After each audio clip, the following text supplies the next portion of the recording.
Welcome. Thank you for another edition of the Black Wealth Experience podcast. And we're just excited that every single week we have the opportunity of bringing people in the community who are making a difference, who are making an impact. And hopefully the things that they tell us, the things that we talk about, the things that we are putting forward as educational are things that you can use in order to further in our case, we're going to talk about home ownership, because we realize that home ownership is probably one of the first steps or the gateway into personal wealth, as well as generational wealth. And I know that's a big word at this point. It's a buzzword at this point, generational wealth. And I think the reason that it's such a generational or a buzzword right now, or generational word right now, is because we realize that for generations, we may not have been able to take care of our families. And I think of like my grandpa and my great grandpa, and the folks that came from slavery, or from my grandma's side, the folks that were part of the Native Americans and the issues that they had, and then my grandma on one side, where we can trace back now with all this genealogy stuff, the plantation that they were on. And you think about how do you build wealth? Well, you look at the 40s, like, you think of housing as a way to build wealth. And then we had World War II. GIs came back from World War II. When they came back, they had the GI Bill, right? Which allowed them to afford home ownership. Well, when you think about that bill and how many people of color, how many African Americans were able to partake in that, because there was 13,000 GI Bill loans that were available. There were only 2 available for African Americans. So how do you start generating wealth and bringing wealth, through? And so now we are at a point where we're starting to be able to get home ownership. We're starting to be able to think about our kids and what we give them. I can remember growing up and hearing conversations where they're not getting nothing. I built all this stuff. I ain't giving nobody nothing. I'm taking it all with me. And you hear, some of these people from the neighborhood that just didn't understand it, because, that wasn't their mentality. They didn't want their kids to have nothing. It was just something that was said often in our communities. And so I want that to be said more often. When you think of like apartments, and I was telling somebody yesterday, I went to an apartment last week, and there was a beautiful Mercedes in the parking lot at the apartment complex. And I always talk to folks because I kind of want to know where they're at, where's their mindset. And there's absolutely, let me tell you right now, there's absolutely nothing wrong with having a beautiful Mercedes and driving that around. I think that's amazing. When I think of your beautiful Mercedes that he had in the parking lot, and in that parking lot that was there, I asked him, do you own a home, or are you just visiting, or what? He says, no, I don't. And I asked him why not, and he told me because he couldn't afford to buy a house because he didn't have 20% to put down. And I said, that's such a myth that's still in our community, and said, you need to have a house. You need to have home ownership. He was in an apartment that was paying almost $3,000 a month. I said, so at $3,000 a month, and you can correct me if I'm wrong, is what I asked him. I said, you're paying $36,000 a year to live here. He's like, yeah, when you put it like that. I said, if you stay in this apartment for 10 years, that's $360,000 that you're going to give this landlord. And all you have to show for it is, whatever else you have. And he's like, man, I got to get a house. And that's exactly right. And so today I have Leslie Richardson on, and I'm so excited that he's on because he's doing a whole lot of really cool things for the community. Him and his wife, Lily, have Dreammaker Homes. And I know he wants to talk about that a little bit. And then he as you can see in his background here, he has some drones, and that's like a cool new technology that we're using to be able to do stuff. So Leslie, thank you for being on the show. If you could just give people, at first, let's start out with how to contact you. Then we'll do it again at the end to make sure that if they've watched and they want to come back to it, they can go straight to, this is how I'm going to get a hold of this guy. Okay. Well, first of all, thank you very much for inviting me on your podcast. Mm-hmm. Do an awesome job, man. I really love the vibe and just the vibe of where you're at on this. And I really appreciate it. But my name is Leslie Richardson Sr. I have a Leslie II. I have Leslie III. So we are what we call the Trinity. That's a generational thing, right? Generational. I'm big on it, Brian. I'm very big on it. And the way you can get a hold of me, all you need to do is just Google Leslie Richardson, Denver, Colorado. You'll get everything you need for me and get in touch with me. But specifically, the business that we are very passionate about, just right along with what you're saying, is home ownership. We've been after this for a long time. My wife and I, we pastor a church here in Denver. We've been pastoring over going on 30 years.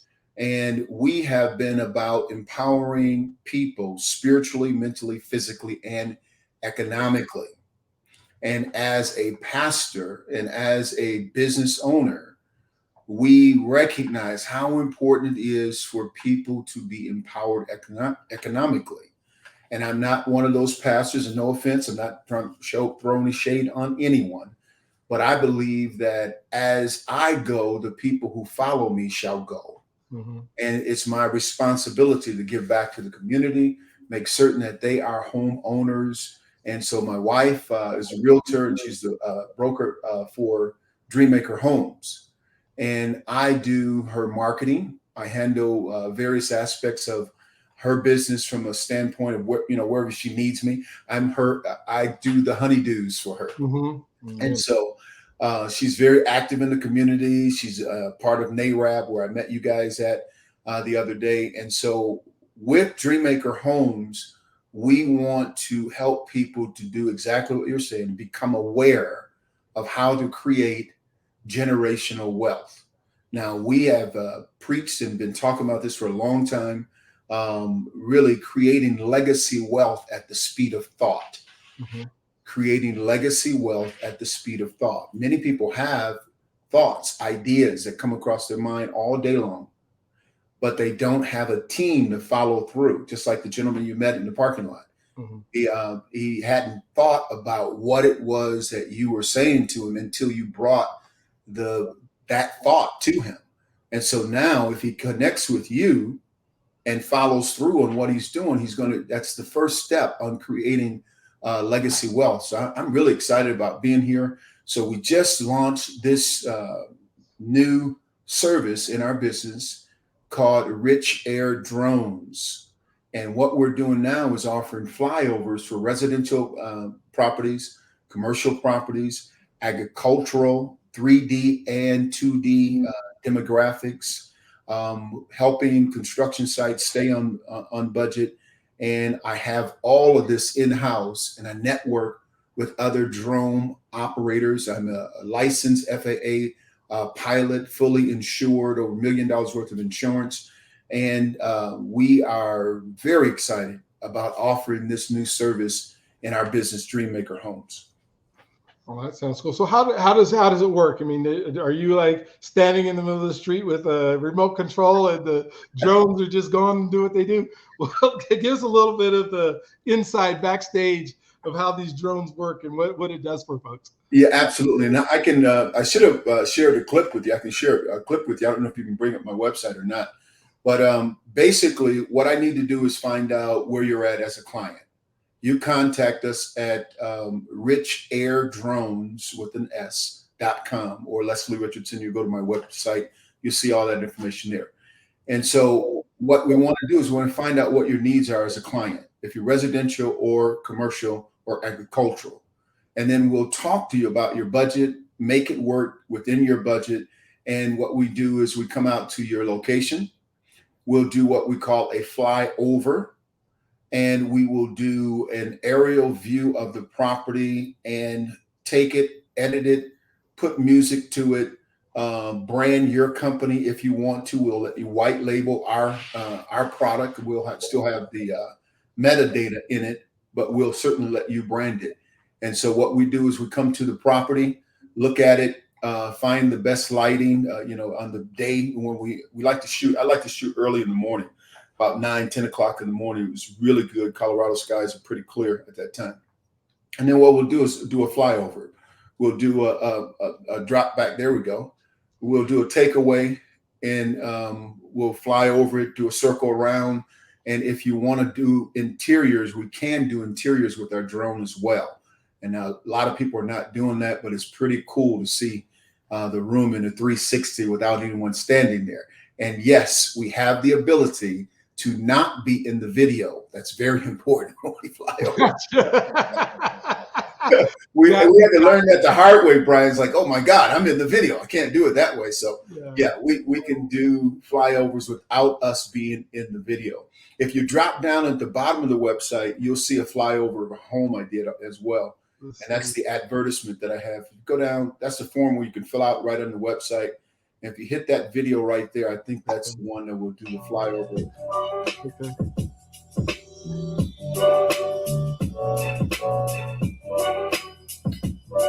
You have to go down further. Go further? Yeah, go down further. This one here? Yeah. Okay. Stop the other one. Yeah.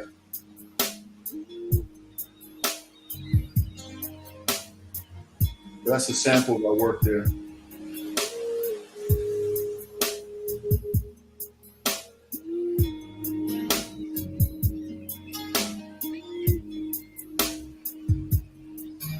Oh, that's awesome.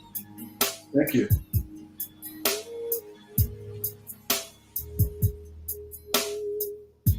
So that's a little bit better than, like, you know, since they have kind of that open backyard where I just run over and jump over the fence and start looking, right? Yeah, exactly. A little better than that. The neighbors is calling somebody on me. Absolutely. No one to see. All right. Highlighting the golf course there. Uh-huh. Nice. So we can bring out features in the neighborhood that the homeowner wants to bring out. This is nice. And this is what is called a takeaway. Okay. Showing the back patio with the settings and awnings on it. Now, are there rules about showing, like, your neighbors' backyards and that kind of stuff? Or yeah, well, if they complain, we respond to it. But no, there's no rules for our certification regarding that. There's certain places that are restricted, and we fly under the guidelines and rules and regulations of FAA. Okay, well, that's perfect. Well, one thing that, you know, since we've been talking about this, and I know you're a pastor, and I wanted to, you know, I was listening to a sermon. I'm a chaplain over at the Spalding Rehab Center in off of Potomac there in 6th Street. So I didn't know that. I've been there 8 years, and you know, one of the things that when I'm especially talking to folks of color about housing and that kind of stuff, inevitably they bring up their faith, and they bring up, you know, that, you know, I've been praying to God, and I was thinking about, like, these, you know, the lesson of this, you know, seeds, where if you pull a seed out, because we want to find that final destination where the plant has already grown and it's producing fruit and doing that kind of stuff. And when you think about the little seed, you're thinking about, you know, if I eat that seed, it disappears. If I store that seed, it's dormant until I bring it out.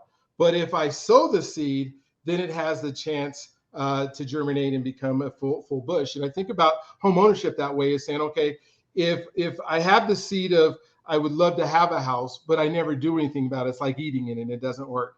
If I take that seed and I just store it, now I'm putting my money away and I never pull that trigger that I'm doing. And then I have the seed that I want to sow, but I may not know how to sow it in the ground that's going to help it expand. And that's when I think of the team like us that come around and help water that seed that is now planted into home ownership so it can grow into generational wealth or things like that. And so when you're talking with your, you know, your parishioners or the folks that are part of your church, and they're thinking about, hey, we want, you know, not necessarily the prosperity message, but we want to have a house. We want to, you know, be able to live in something that is ours.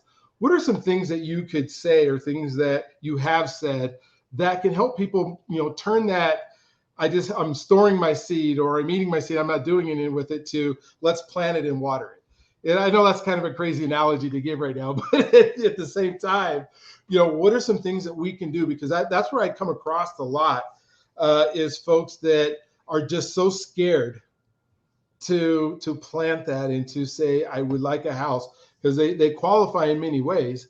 And I know you've come across that, but they just can't get over that hurdle. What are some of the things you would say? Well, key word for us has been empowerment. Okay. Empowerment. And we are a discipleship center. We're quote unquote a discipleship center, not necessarily a church. People refer to us as a church, but we are a discipleship center. Okay. And in that, well, on our journey, along with the analogy that you gave, we've recognized how important it is for us to teach people about how to be empowered to do the will of God. Mm-hmm. And all throughout scripture, God is the original landlord. He's the Lord of the land. He created the earth. The blessing is in the earth. He called his people out of a place of oppression to bring them into a place of ownership. And that ownership has been made available to them, but they didn't recognize it as long as they were being oppressed. And so we have always taught on being able to using your analogy, to be able to sow to where you want to go. Teach that you sow to where you want to go. And in the scheme of things, in the layout of church ministry and all the other horrible things that have happened with some regarding the prosperity message and belittling that, God wants us to prosper. Amen. That's his goal. That is his purpose. He wants us to prosper, be in health, even as our soul shall prosper. So having to work through that mindset, and which it basically is, it's a mindset. It comes by repetition. It just like faith. Faith comes by hearing, and hearing by the word of God. It's through repetition. And one of the things that we have learned as leaders is to recognize empowerment is not just in words, but it's the distribution of resources. Okay. Empowerment literally means the distribution of resources. So if you don't have access to the resources that are available to you, you're not going to be able to be empowered. So what do we do? We help people to understand how to access that. And there's a number of things I can go into right now, but hopefully that answered your question. It did. I mean, that is I love where you said, the distribution of resources and being able to access those resources. And so the reason we do this podcast, the reason that we do, summits, the reason we do housing things is because we want folks to know the resources are available, one, and then be able to access those resources. All right. Instead, so they can be empowered. And empowerment, there's so much, and maybe you can talk about this a little bit, is home ownership has an empowerment in itself. Absolutely. Once you own a home, and it's hard to explain that to folks who don't own one until you talk to somebody who's owned one. But Sure. Maybe you can try a little bit of like, what are some of the empowerments or things that happen as a result of home ownership that may not happen, in other ways? Well, I'll give you a great example. My sister, my late sister, I call her, we say late because she passed, but she's actually early because she made it to heaven before we did. But her and her husband lived in an apartment for years and did not believe they could own a home. And during the time, I was just starting back in real estate. I've been in real estate for a long time, but starting doing mortgages and helping people, to get funding. And when I first came to her and her husband, it's like, no way, this cannot happen. We can't be homeowners. We're going to live and die here in this apartment. And little by little, I helped her to recognize that you can become a homeowner. And here's the number one thing. I believe we have to be the example. I believe we have to lead by example. You can talk, but if you don't walk it, it doesn't mean a lot. And so she watched my wife and I go from our condo to a home, paying off our debt, and then going to another home and building homes. And finally, she says, well, wait a minute, do you think that this will work for me? So she started listening because she saw how our lives were prospering because of home ownership. And, some of the things we shared about how we were able to bury our debt into the property that we at the time, the first one my wife and I bought, we bought the house for $1. Back in the day, the guy told me, he was a realtor, Richard said, I'll show you how to buy this house for $1 out of your pocket. I said, show me how to do that. Took me under his wing and showed me how to buy the property legally, nothing that, nothing. Yeah, of course. Yeah. But legally. And because of that, we were able to pay down our debt, pay off our debt, and kept stepping. Okay. Mhm. And so she said, okay, well, show me how. I took her and her husband through the process. Okay, this is a step. And he was a doubter all the way through. Said, that's not going to happen. He called me Rev. Rev's not going to be able to do this. I don't believe this. I don't believe this. And when they walked out of the closing, Brian, probably about a 18-month, 2-year process, Mhm. he had a tear in his eye when they gave him the keys and he said, thank you. And to this day, he owns his house right now. She's passed. He owns his house. That's 25 years ago. Oh my So God. we had a season in our ministry where, again, we believe it as we go, the congregation should go. Mhm. So we were blessing houses, man. In the season, we had about 10 houses a year where people were buying their homes, and they were, I was going over and praying in their houses and blessing the people, and they got very excited about it. But unfortunately, when we get to one level, we rest on those levels. Mhm. And I believe Revelation, I believe God doesn't want us to rest on a level of understanding. He wants us to prosper and continue to grow. And Yes. so what we have been able to do is to share with people, Lily and I still do this today, is that once you become a home owner, now learn how to own an investment home. Learn how There to you go. take that home and leverage the equity in that home to do some more things in your home. And so life has an interesting way of sending things our way. I believe every problem, every situation you're faced with just simply defines who you are and help you to Mhm. discover who you are. And so that's what we do right now. We're just really big about empowering people, providing services from mortgages, investment properties, drone services now, educational classes, and a whole bit. Wow, I love that. I was talking to Mark Pace this morning, and he just said people who own their homes just to seem to be a little bit happier. I don't know if there's something that's to that, but it is so true. There's something about being able to take a hammer and a nail and nail it into your own wall that doesn't happen at an apartment complex or a rental property. And I love where you're going with this. Isn't the end. Owning the home and getting your keys is really kind of just the beginning step in that personal or generational wealth process. And so, I love it where you're getting people into homes. And so now maybe some of the things we need to come back and talk about, okay, how do we now go to that next investment home? We see all these folks that are doing Airbnbs, and I know that's part of something you guys do. Airbnbs or these rental properties that they're able to make money on, and then so how do I buy one of those? How do I purchase one of those? I see that neighborhoods are saying, some of the HOAs don't want me to be able to do that, but there's still places to be able to do that. Whether it's a fourplex or a threeplex, and maybe you're living in one of the units and renting out the other three. There's all these ways to start accumulating through home ownership, some of that wealth that will then go and pass on to generations and help you while you're here on this earth. So I love the fact, and I know you weren't expecting to go down this, the road, but I'm so glad we did, because I think it's so important to realize that it's not just us; it's He who is in us that helps us to achieve all of these things, and puts those seeds and those dreams in our minds and in our hearts. And then we just need to find the folks that are around us that can help us.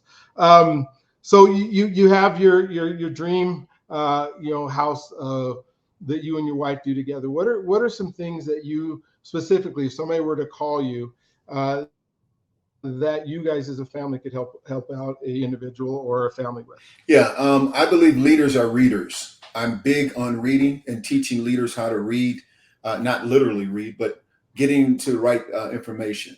Mm-hmm. I teach people to read the book of Proverbs every day. If I'm going to work with them at all, because I do leadership training and seminars like that as well. So read the book of Proverbs every day. So the day is the 27th of June. So you want to read that proverb, and you do that for 30 days. You're going to start having your mind open up. It's just the way it works. Solomon was the wisest man that ever lived. And then another book called Think and Grow Rich. Mm-hmm. I don't work intensely with anyone from leadership and empowerment if they don't read the book Think and Grow Rich. Think and Grow Rich is a go-to for me. Several other books, I won't get into that, but starting to opening your mind up because I read the scripture daily. It's important for me to read, but also there's some other information available that if you would just simply open your heart up, you can go to the next level. And so from a mentoring standpoint, I recommend people to start reading, exposing themselves to information that they normally would not be exposed to, and then take that information and unpack it with a mentor alongside you. Find someone who can mentor you. Find someone who can help you cut the corners on your journey, and so that they can complement you and help you to bring out what's on the inside of you. And with that step, that approach, it's helped me to be able to help a whole lot of people down through the years. That's awesome. So Think and Grow Rich is Napoleon Hill, right? Yes. I'm sorry. Yes. I want to make sure. I've read it several times. The other one is The Greatest Salesman, Og Mandino. Yes. Another one. I greet Absolutely. you today with love in my heart. I mean, what an incredible book to be able to read. And then obviously the Bible and the book of Proverbs are things that are insights that could help somebody who is even thinking this journey, the people that are scared, the people who are going, I can't do this. Some really good advice on helping them grow through that. So we're kind of down to the end of our time. I'm hoping that you and I can have this conversation again. We just go down and we'll do it again, and we will, continue where we left off, because I think this, it's helping me. And I do this all day long, and I'm thinking, how much is it going to help the folks that we're working with, that they're going through these podcasts and they're listening to them? They're seeing there's folks that look like them that have made it, or not, not necessarily made it into what we consider in our world as a successful person, but in what we know is being successful, and like Mark Pace said, is being happy, but achieve that dream of home ownership, and have been able to take it and to move it into investments, and to make it as part of the staple of the foundation of their financial, blueprint that they have on the world. So one more time, how do people get a hold of you? Because I think there's going to be people who want to. Okay, 2 ways. You can just Google Leslie Richardson, Denver, Colorado. Find me on the first page. Or you can also go to richairdrones.com, richairdrones.com. And you can find me there, or on IG under Leslie Richardson Sr., just like you see it on the screen. You can direct message me there on IG, Leslie D. Richardson. My middle initial is D, like drone. There we go. Richard Drone, or Leslie Drone Richardson. There you go. I like it. I'm gonna run with it. I like that a lot. Cool. Well, do you have any other final thoughts that you just want to leave with the folks that are listening to this podcast? Yeah, always. First and foremost, I want to thank you for allowing me to come on and partner with you. Anytime we can do that, my wife and I are 100% for what you are doing. Legacy wealth, creating legacy wealth at the speed of thought. The wealth is in the land. You have been made in God's image, and he made us out of the land. The wealth is not outside, but the wealth is on the inside, because greater is he that is on the inside of you than he that is in the world. God bless you. Amen. Thank you. And so another episode of the Black Wealth Experience podcast, and we just thank you for tuning in. Just want to remind you that you can do this. You deserve this, and let us help you. And with that said, you guys have an amazing day, and we'll look forward to talking to you on the next one. Thank you, Brian. Well, thank you for tuning into our podcast today. It has been a fantastic opportunity for us to show you exactly what we're trying to do in the community. And that is to help people to make sure that they have the ability to realize home ownership. And so my name is Brian Arnold. I am a lender. I'm with City First Financial. And so if you have questions, I'm not doing this podcast so that we can, rush all the business over to City First Financial. I'm doing this podcast so that we can make sure that you are taken care of, that you have a real estate agent, that you have a loan officer, that you have a credit repair person, that you have an insurance person, that you have a financial advisor, all working with you towards making your home ownership realization happen. We're also going to be talking about, wealth generation and what it means to pass on to the next generation. I do trusts and wills, and making sure that the money that you've accumulated during your lifetime actually passes on to the next generation without going through a thing called probate. And so we want to make sure that we have some unique different things that we may have talked about on this thing that can help you think about what that's going to look like. So thank you again for communicating. Go ahead and subscribe to these YouTube channels, whether it's on YouTube that you're watching the video, or if you are just listening to this on a podcast, that you are subscribing to the podcast, because we are going to have some amazing guests that are coming on and some amazing content. So thank you for the blackwealthexperience.org and getting on that and just coming in and listening to us, and then taking advantage of the resources that we're hopefully, and education that we're hopefully giving to you. So you have a wonderful, awesome, incredible Awestruck day. You are God's greatest gift, and I want to make sure that you know that. Talk with you guys soon.